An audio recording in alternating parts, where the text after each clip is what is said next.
अस्सलाम वालेकुम, I am Hera Aslam and welcome to learning academy. आज हमारा लेक्चर नंबर 30 है और हमारा टॉपिक है पार्टिसिपेटिव डिसीजन मेकिंग टेक्निक्स। ये हमारा प्रीवियस लेक्चर की ही कंटिन्यूशन है जिसमें हमने डिसीजन मेकिंग पढ़ी थी और आज हम इसमें डिसीजन मेकिंग टेक्निक्स पढ़ेंगे, पार्टिसिपेटिव डिसीजन मेकिंग टेक्निक। जैसे कि इसके नाम से पता चल रहा है पार्टिसिपेटिव, यानी कि जिसमें हम डिफरेंट दूसरे स्टेक होल्डर्स की भी पार्टिसिपेशन कराते हैं, जिसमें जिस प्रोसेस में मेंबर्स ऑफ ग्रुप, जो ग्रुप मेंबर्स होते हैं या ऑर्गेनाइजेशन के मेंबर्स होते हैं, वो सब भी जो हैं वो पार्टिसिपेट करते हैं, अपनी सजेशंस देते हैं। ठीक है। Organisations move from centralise decision making जहाँ पे एक सिंगल पर्सन डिसीजन लेता था टू नॉन सेंट्रलाइज्ड वन। ठीक है, यानी कि जहाँ पे नॉन सेंट्रलाइज कर दिया, बहुत सारे लोग उस डिसीजन मेकिंग प्रोसेस में जो है वो पार्ट प्ले करते हैं। It has become more important for all concern people to be involve in the decision making process so that the decision is the best possible alternate. इसमें क्या होता है डिसीजन मेकिंग में, पार्टिसिपेटिव डिसीजन मेकिंग टेक्निक्स में, कि क्योंकि सारी जो बहुत सारे लोग इन्वॉल्व होते हैं, कंसर्न जो लोग होते हैं वो इन्वॉल्व होते हैं, तो सब अपने अपने अपने सजेशंस लेकर आते हैं। जैसे अब एक ऑर्गेनाइजेशन है, उसमें अगर वो डाइवर्सिटी को भी जो है वो मेंटेन कर रही है, जैसे कि हमने प्रीवियस लेक्चर्स में पढ़ा है कि डाइवर्सिटी अगर आप मेंटेन करते हो अपनी ऑर्गेनाइजेशन में तो वो बहुत ज़्यादा फ्रूटफुल होती है आपकी ऑर्गेनाइजेशन के लिए। अब हम डाइवर्सिटी अगर जो है वो मेंटेन कर रहे हैं और फिर हम जो है वो पार्टिसिपेटिव डिसीजन मेकिंग टेक्निक को अप्लाई कर रहे हैं, तो इसका मतलब हमारे पास डाइवर्स कल्चर से लोग हैं। ठीक है, वो लोग नहीं हैं, इट मीन्स कि हमारे पास डाइवर्स कल्चर से ब्रेन है। ठीक है, और वहाँ पे ऑब्वियसली हर जगह पे प्रॉब्लम सॉल्विंग के लिए different techniques, different ways out जो वो यूज़ होते हैं, जब हमारे और डिफरेंट काइंड ऑफ पॉसिबल जो हैं वो अल्टरनेटिव्स होते हैं। तो ऑब्वियसली जब बहुत सारे लोग पार्टिसिपेट करेंगे, कंसर्न जो लोग होंगे, ठीक है, तो हमारे पास डिफरेंट आइडियाज़ आएंगे, तो उसमें से जो बेस्ट पॉसिबल आइडियाज़ होगा वो हम जो है वो उसे सिलेक्ट कर लेंगे, तो ऑब्वियसली वो ज़्यादा उसका जो है वो ज़्यादा इन विच जो है वो आउटकम होगा। हम पार्टिसिपेटिव डिसीजन मेकिंग टेक्निक्स को दो में कैटेगराइज करते हैं, कंसल्टेटिव होती है, डेमोक्रेटिक होती है। कंसल्टेटिव डिसीजन मेकिंग में होता है कि सब जो है वो अपना अपना ओपिनियन देते हैं पार्टिसिपेंट्स, लेकिन जो डिसीजन होता है वो हमेशा मैनेजर या बॉस जो होते हैं वो लेते हैं। ठीक है, डेमोक्रेटिक में ये होता है कि वो ग्रुप जो है वो एज अ होल जो है वो डिसीजन लेता है rather than an individual. Participative decision making जो है वो नीड ऑफ द आवर है। ठीक है, क्योंकि ऑब्वियसली इसके मेरिट्स भी हैं, डी मेरिट्स भी हैं। मेरिट में ये होता है कि वही कि ऑल कंसर्न पीपल होते हैं, तो फिर वो इनकरेज करता है उन सबको, वो उनको जॉब सेटिस्फेक्शन की तरफ लेके जाता है, वो वर्दी फील करते हैं। ठीक है, और उसके बाद फिर एक रिस्पॉन्सिबिलिटी का फैक्टर आ जाता है सब लोगों पे। खुदा न खास्ता अगर वो आउटकम जो है वो जो एक्सपेक्टेड आउटकम से वो नहीं भी मिल रहा, उससे कम मिल रहा है, या आप अपना गोल अचीव नहीं कर सकते, आपने फेलियर फेस किया, तो वो फिर तमाम जो कंसर्न लोग होते हैं वो तमाम इक्वली रिस्पॉन्सिबल होते हैं। ठीक है, तो वो किसी एक पर्सन को ब्लेम करने से भी जो है वो बच जाते हैं।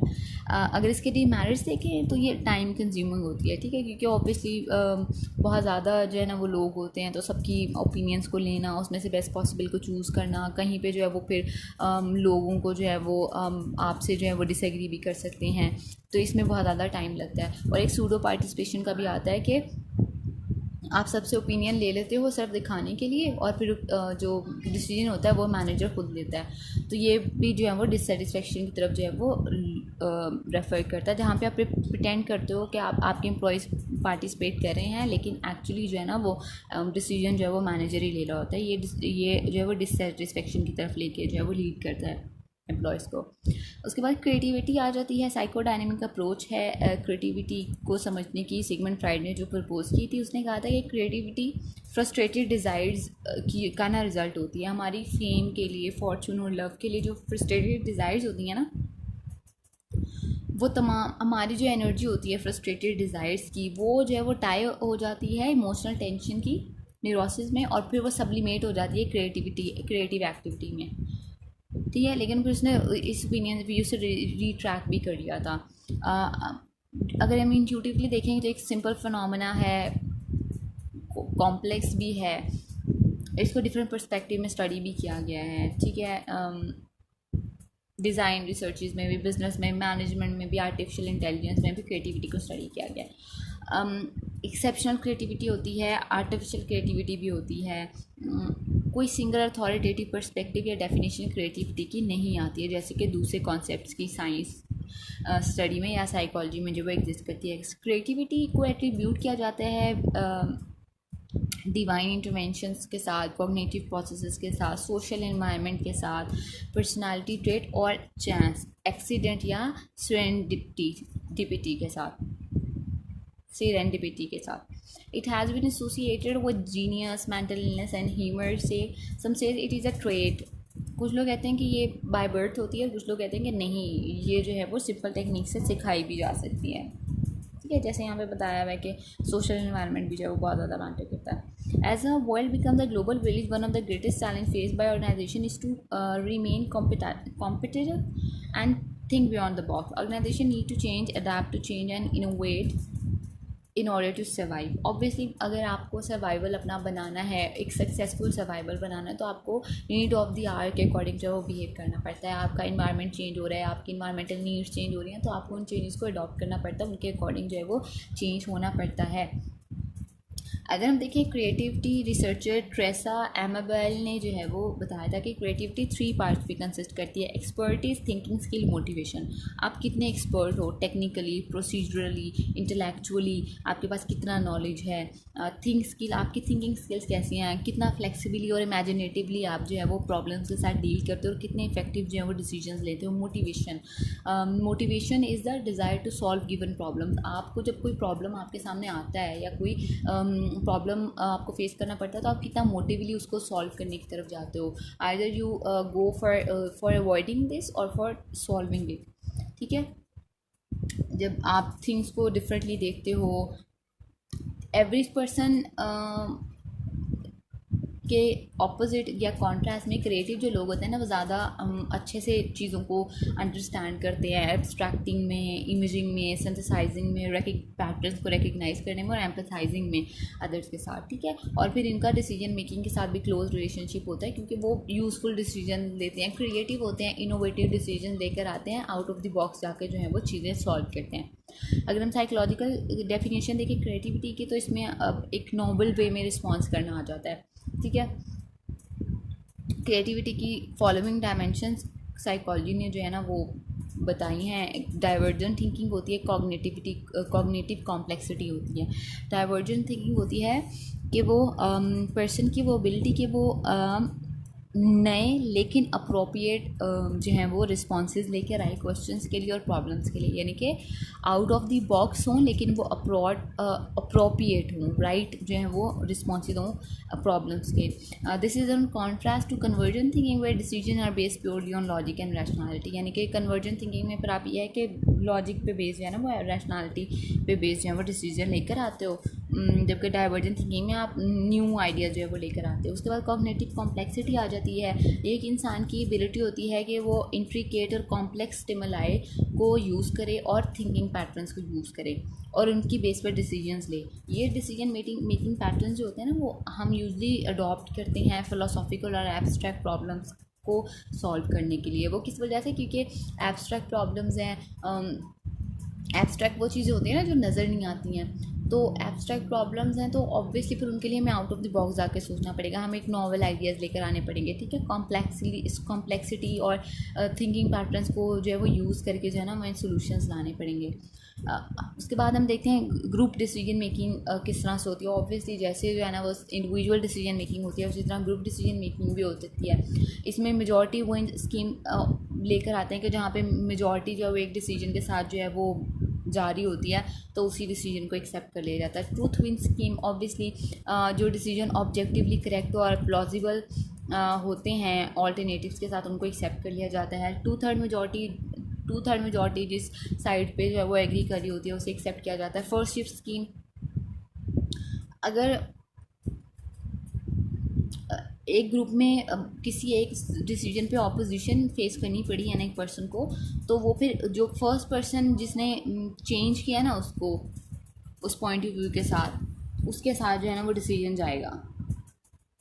उस फर्स्ट पर्सन जिस यानी कि अगर किसी ने ऑपोजिशन की है ना उस डिसीजन की, जो वो पहला शख्स होगा ना जिसने अपोज किया होगा उस डिसीजन को, उसकी जो थिंकिंग होगी ना या उसका जो पॉइंट ऑफ व्यू होगा उसके साथ जो है ना वो फिर डिसीजन जो है वो जाता है। स्टेटस को टेंडेंसी ऑब्वियसली स्टेटस को बहुत ज़्यादा इंपॉर्टेंस दी जाती है। जो स्टेटस वाइज हाई होते हैं उनकी उन ग्रुप मेंबर्स को जो है वो ऑब्वियसली उनके डिसीजन को एक्सेप्ट कर लिया जाता है। रिस्की शिफ्ट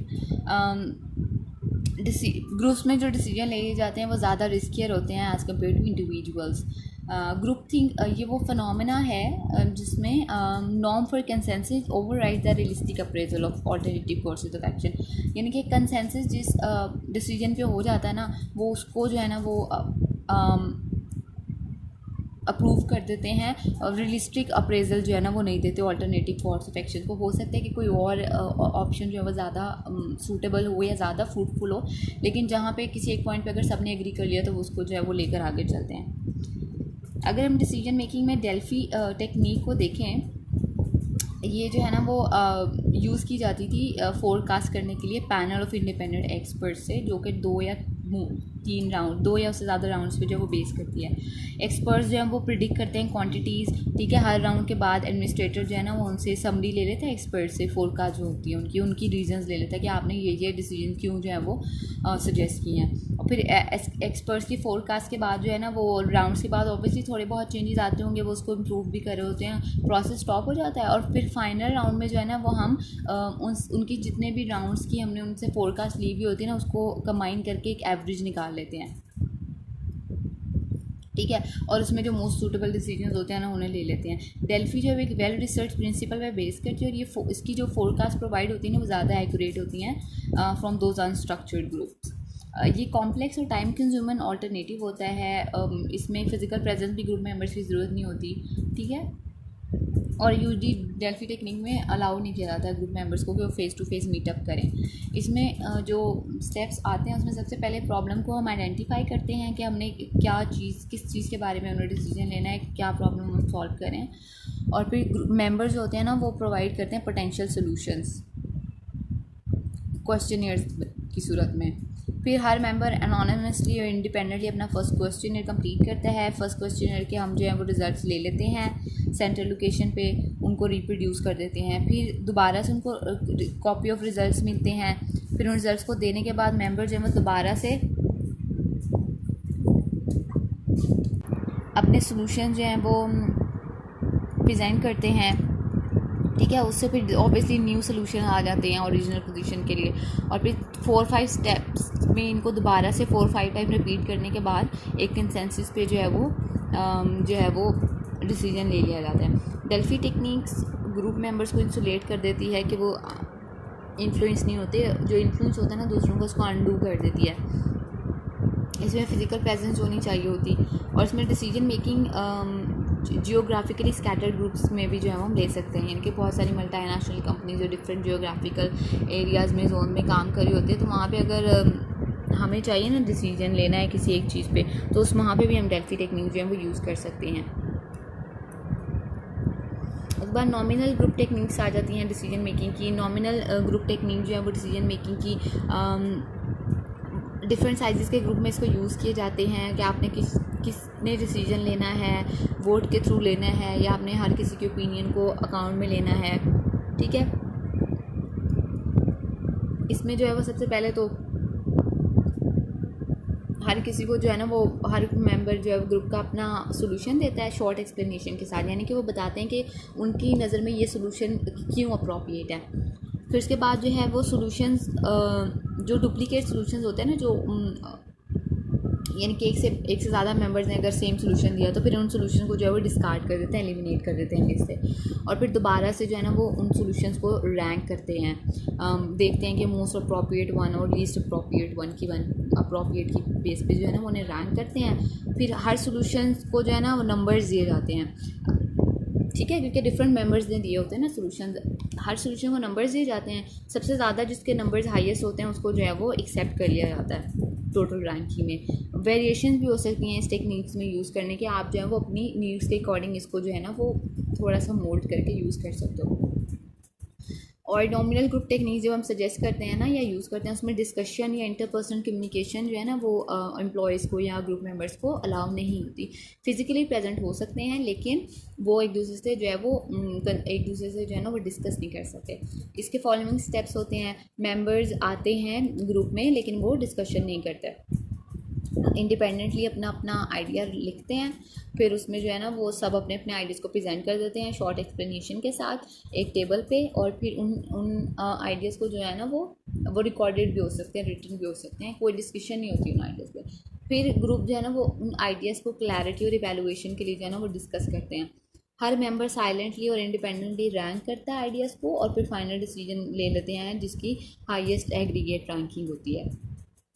सबसे बड़ा चीफ एडवांटेज क्या नॉमिनल ग्रुप टेक्निक का कि परमिट करती है कि ग्रुप फॉर्मली एक दूसरे से मिलता है और लेकिन रिस्ट्रिक्ट नहीं करते इंडिपेंडेंट थिंकिंग को, क्योंकि आपस में डिस्कशन नहीं करते, वो अपनी अपनी थिंकिंग के अकॉर्डिंग अपने अपने जो है ना वो आइडियाज़ के अकॉर्डिंग जो है ना वो सोल्यूशन जो है वो प्रेजेंट करते हैं, और फिर उसके अकॉर्डिंग जो है ना वो आप इन चीज़ों को जो है वो प्रॉब्लम सॉल्विंग टेक्निक्स की तरफ जो है वो जाते हो। इसीलिए नॉमिनल जो ग्रुप टेक्निक है ना उसको सुपीरियर कंसिडर किया जाता है डेल्फी टेक्निक से।